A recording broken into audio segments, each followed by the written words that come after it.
a person who goes into the cancer journey and then comes out the other side of the treatment, they're not the same person for a host of different reasons. First of all, there are traumatic aspects to this journey. It may not have an official definition of PTSD per the psychological guidebook.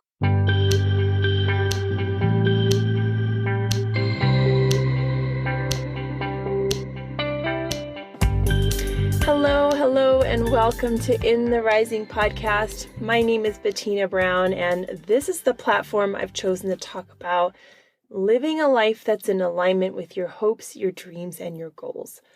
Walking away from shame and really being present and enjoying your present time. But the reality is, not every present time is a circumstance that we're happy to be in or that we want to face. And I really had a great conversation with Dr. Shawni Fox, who is a physician as well as a life coach. And she describes one area of health that is difficult for women to face, and that is the area of breast cancer. And I really am so grateful for her time, her insight, and I encourage you to take a moment, pause, and actually be present throughout her words and our conversation. Dr. Shawni Fox, I am really eager, excited. I'm like a little kid with their feet pounding up and down to speak with you because you're a naturopathic physician, and certified life coach, but you have a passion for working with those who have a cancer diagnosis, which happens to be my passion as well. And that working with people who are going through this actually prompted me to become a certified life coach, because it's not just physical. I say the longer I'm a physical therapist, the more I realize how much is not just physical. So I'm really honored also by your time today. So thank you so much for being on In the Rising podcast. Thank you. It's a great joy to be here. So you, like I said, you're a naturopathic physician, but I would love to start with a pin right there, because not everyone is really familiar with what a naturopathic physician is. Would you explain that? Sure. The conventional medical system is pretty focused on treating illness once it occurs. And in fact, we're all trained in the society that we don't really go to the doctor, or rarely go to the doctor, unless something's going on, something's concerning us. We don't do a lot of preventive work in this society. A naturopathic physician is all about helping people be well.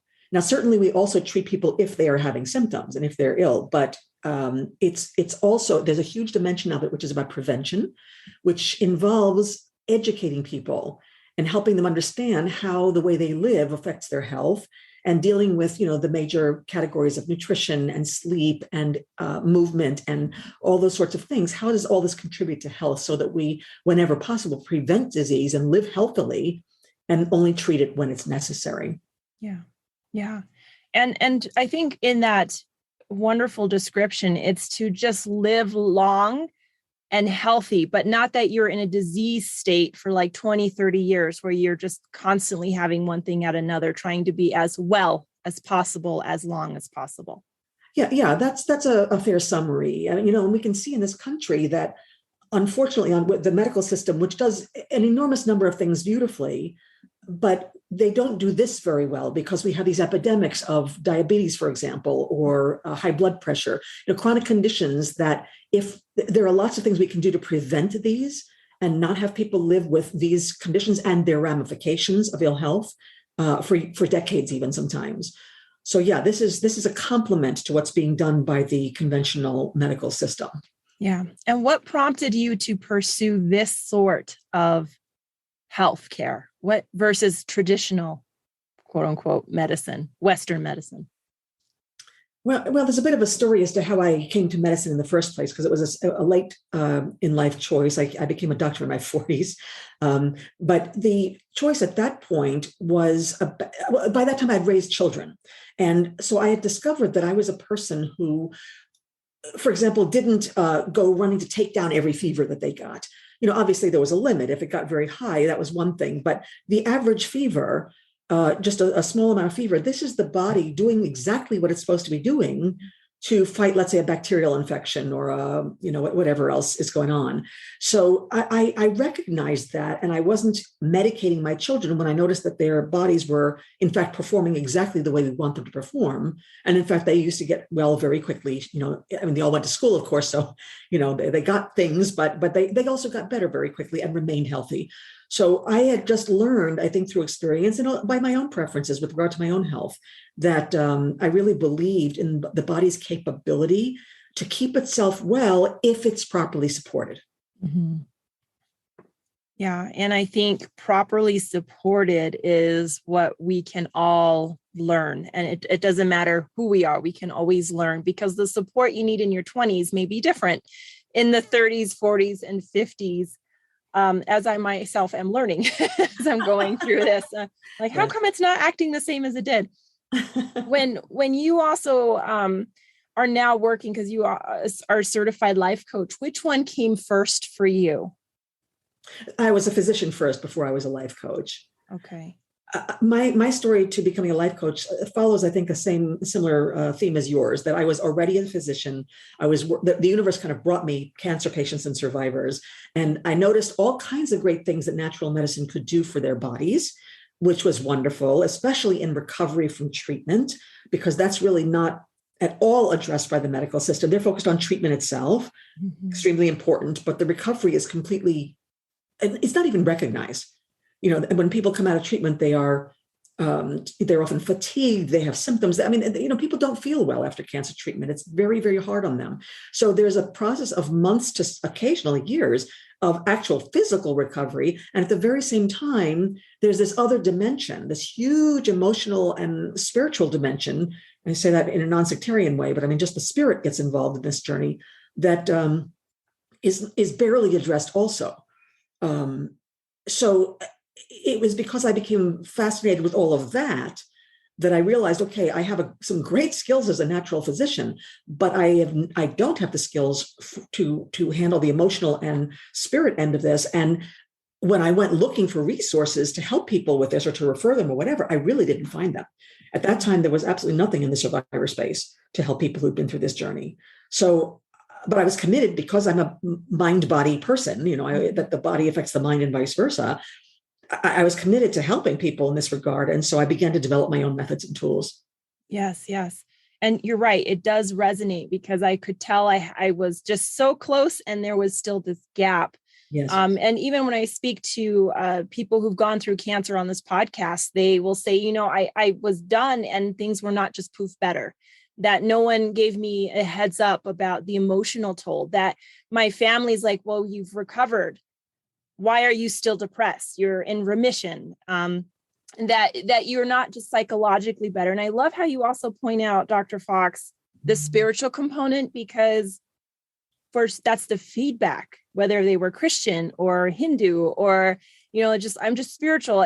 That kept coming out from people, that this connection that, facing something like this helps you open up a little bit, and they felt that connection, but didn't have resources at all. There is that. And it's not so much about what tradition or religion a person ascribes to. It's what I'm talking about when I say spirit or spiritual. There are existential questions that come up. Mm-hmm. First of all, there are questions of identity. A person who goes into the cancer journey and then comes out the other side of the treatment, they're not the same person for a host of different reasons. First of all, there are traumatic aspects to this journey. It may not have an official definition of PTSD per the psychological guidebook, and that's actually rare, but aspects of what constitutes trauma have happened to the person. And that's simply because most people go in to the doctor's office not knowing that they have cancer. It's a surprise. The diagnosis is a surprise. There's not that many people who have so many symptoms that they would say, oh, I must have cancer. So when it turns out to be that, it's a shock. And from that day forward, all of a sudden, everything's been upended. Up until now, I lived life day to day, kind of knowing what keeps me safe, what keeps life going in a regular way. And now all of a sudden, all my assumptions are upended. Well, that's almost the definition of trauma, whether it occurs from an earthquake or whether it occurs from something like cancer, a life event. So there are traumatic aspects to this which shake the spirit, and a person has to get their feet back on the ground. And in the process, this identity can be affected. And let's not forget that some people have lost body parts. So there's even a physical identity piece to this. There are questions of guilt. Some people survive and yet feel guilty because the next person didn't. Person they sat next to them in chemotherapy or whatever. There could be survivor guilt. So there's a number of issues at the existential level that people are dealing with. This is not illness. These are totally logical questions based on what happened to them. Mm-hmm. So this is not a pathological situation, and yet they have to deal with all this stuff. Yes.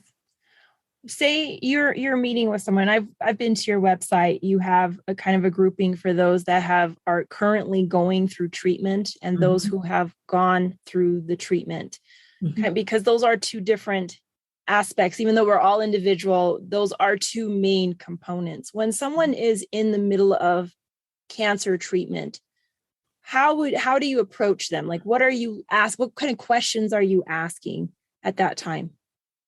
Well, if somebody's in mid-treatment, I really just meet them exactly where they are, and we pick up on exactly whatever they're struggling with. Mm-hmm. When they're in treatment, they're within a very solid structure of support from the medical system, and they have to, they have all these appointments, and they have their actual sessions of chemotherapy, let's say, or surgery, and then they have doctor's appointments before and doctor's appointments after. Their whole life is taken up by this.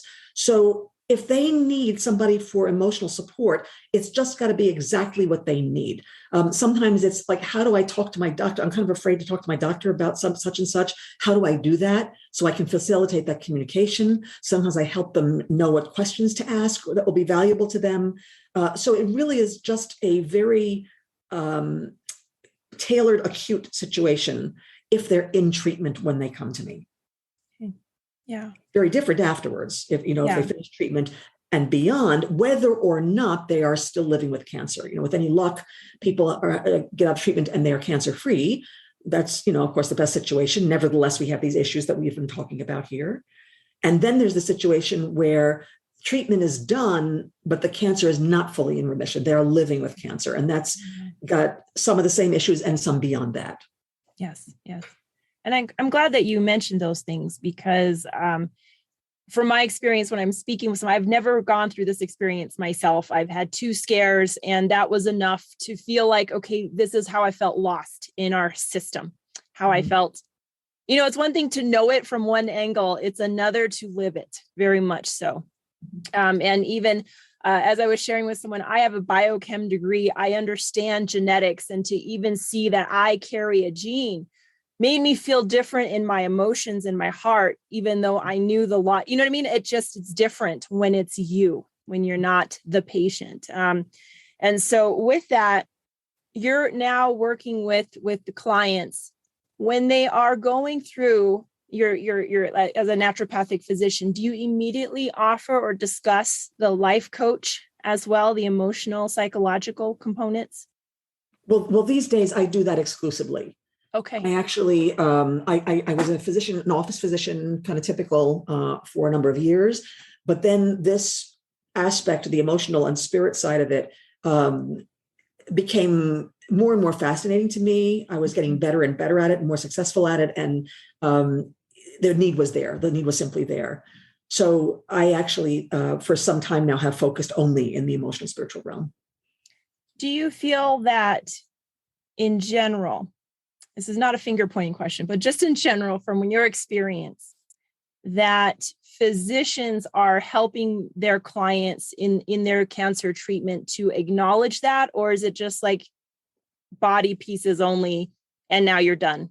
How do you feel that they're helping people move towards people like yourself? Well, of course, oncologists, or the doctors in this space, that's a large population. And of course, there's going to be a variety of experiences the patients have with their doctors. The fact of the matter is that oncologists have their plates full just delivering the treatment. Mm-hmm. They're very busy people. They deal with a lot of stress. This is, of course, an area which, the reality of it is they lose a lot of patients. It's very hard on them. So between the stresses of, the nature of oncology and the the complexity of dealing, with treatments and choosing new treatments when a certain treatment doesn't work, they absolutely have their hands full. So do they often refer for this kind of coaching or counseling? Not usually in a thoughtful way. I mean, if there's, for example, a social worker in the hospital that they work at or something of that nature, they make a sort of a pro forma referral. But I don't know that they do a lot of thinking about it in general. And again, this is not from my side either, this is not a finger pointing thing. I do understand that this is really, it's also kind of beyond the scope of I'm a classical oncologist. They are really focused on the medical end. They do, the very best they can with that. The emotional end and all that is beyond their training and their professional scope of responsibility and ability. They simply haven't been trained for it. Yeah. And that is something that a lot of my clients will talk to me as a question as well, because there's frustration. Mm-hmm. Why didn't someone tell me about this? Because there's a support group, right? We get all the pamphlets, support group. But when you're fighting for your life, sometimes it's a fight, sometimes it's a journey. I've had people phrase it differently. Mm-hmm. You're also not able to take everything in all the time, right? Sometimes it's this piece of pie versus another piece. And like services that you offer can be lifelong. You may not notice that trauma really hit you until 5 years later when your wheels are stopped the spinning.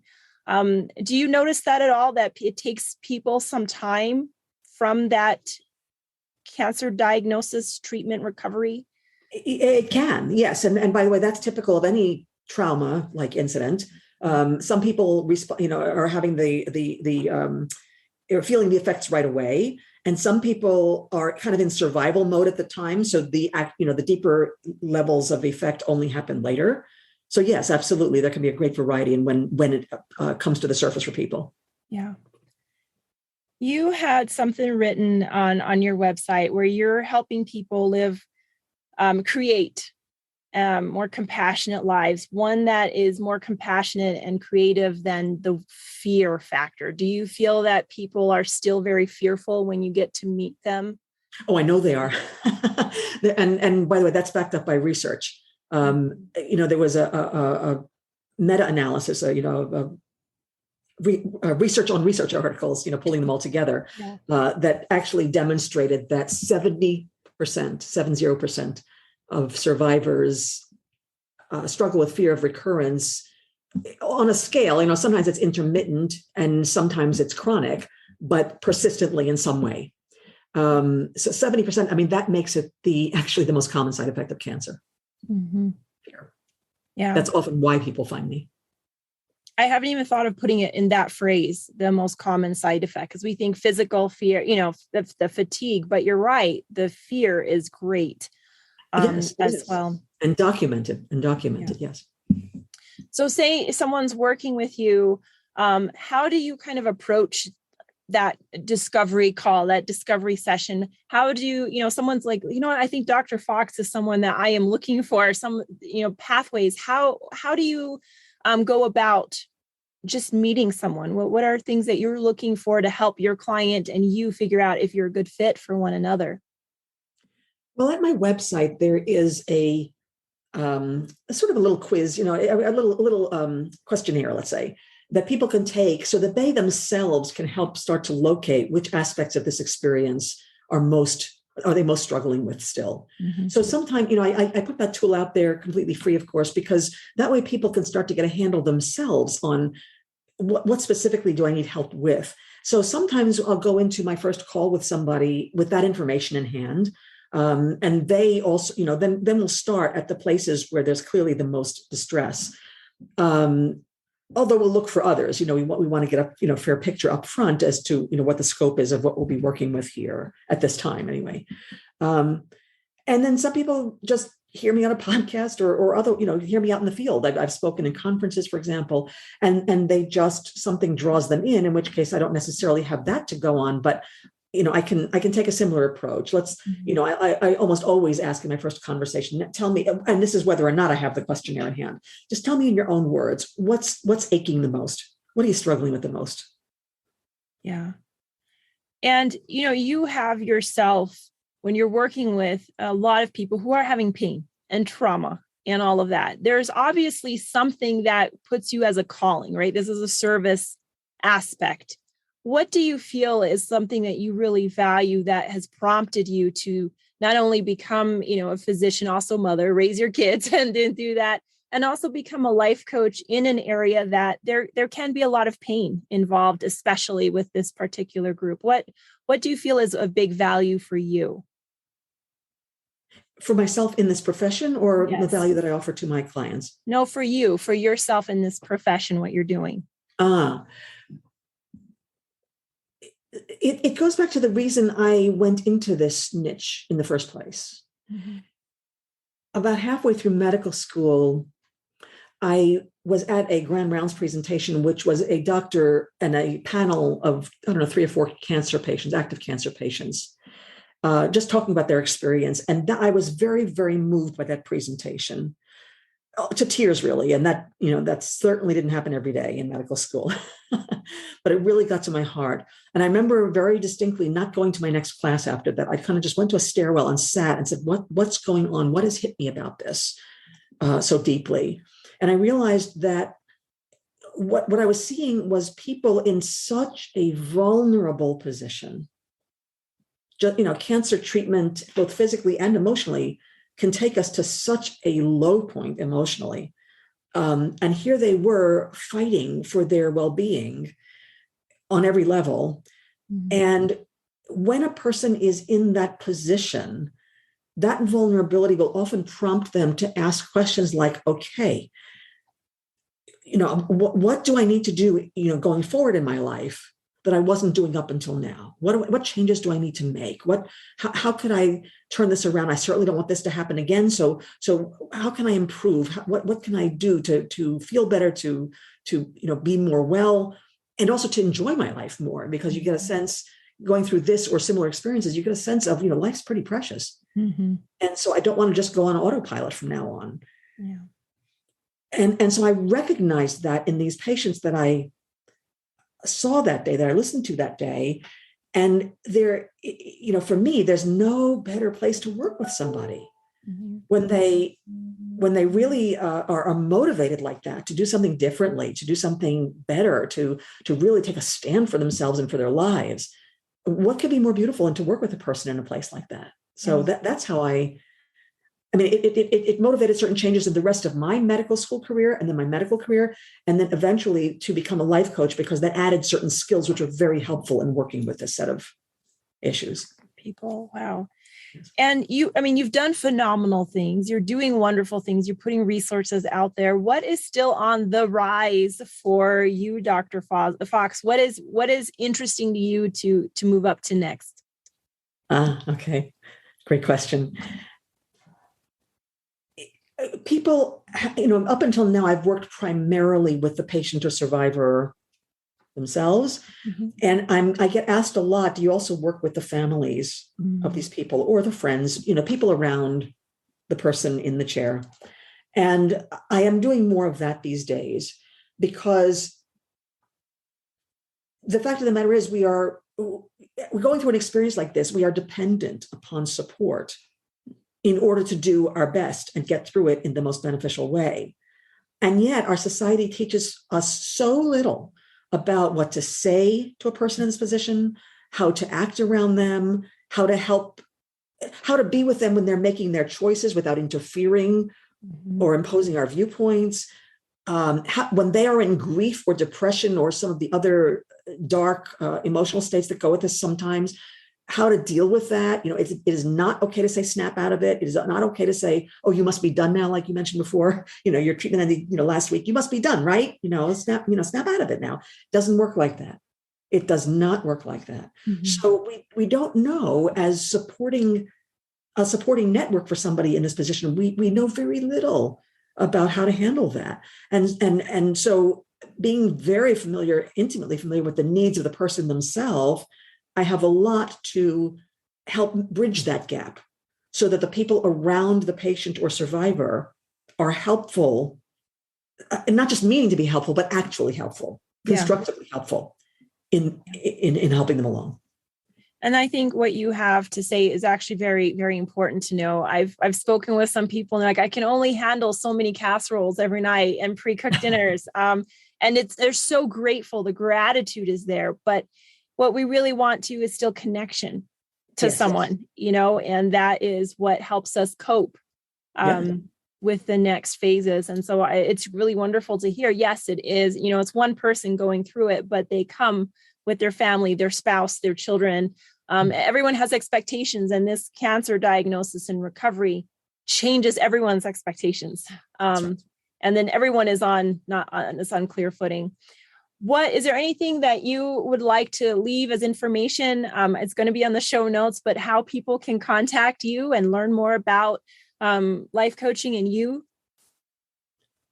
Certainly. My website is out there. It's drshawnifox.com. So drshanifox.com. There's a free webinar there. There's the questionnaire that I alluded to earlier, and ways to contact me.